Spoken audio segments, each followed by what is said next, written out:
Nabi alaihi salatu wassalam terus membimbing umatnya agar mereka senantiasa beribadah kepada Allah, beramal soleh, termasuk di masa-masa dia sakit.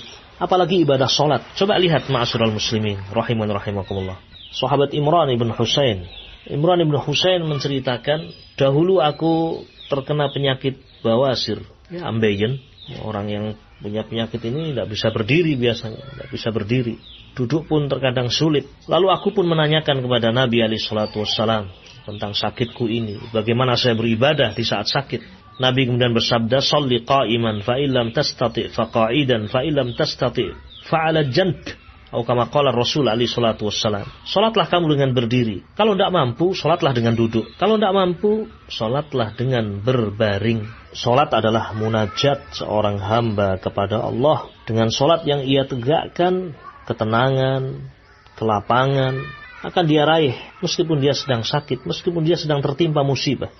Sebagaimana dengan salat pula, seorang akan terbentengi dari neraka Allah Jalla wa'ala. Rawal Imam Ahmad rahimahullah, Imam Ahmad meriwayatkan, Nabi alaihi salatu wasallam bersabda, "Man hafadha 'ala shalawatil khams, 'ala wudu'iha wa mawaqitiha wa ruku'iha wa sujudiha, yaraha haqqan lillahi 'alaihi, hurrima 'alan nar." Barang siapa menjaga salat 5 waktu, menjaga wudunya, menjaga waktu-waktunya, menjaga rukuknya, sujudnya, dan dia yakin bahwasanya salat adalah hak Allah atasnya, ibadah itu adalah hak Allah atasnya, maka sungguh dia akan diharamkan dari neraka Allah Subhanahu wa taala. Ma'asyiral muslimin rahiman rahimakumullah.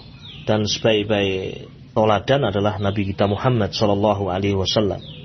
Di saat beliau sakit, beliau mencontohkan bagaimana beliau selalu beribadah kepada Allah. Di masa sakit beliau terus menyampaikan nasihat. Beliau terus membimbing umat. Sungguh Nabi alaihi salatu wassalam, hidup beliau penuh dengan keberkahan. Tidak ada satu saat pun yang tersia-sia dalam kehidupan beliau alaihi salatu wassalam.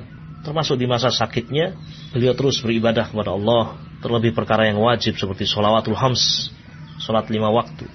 Ma'asyiral muslimin rahimani wa rahimakumullah.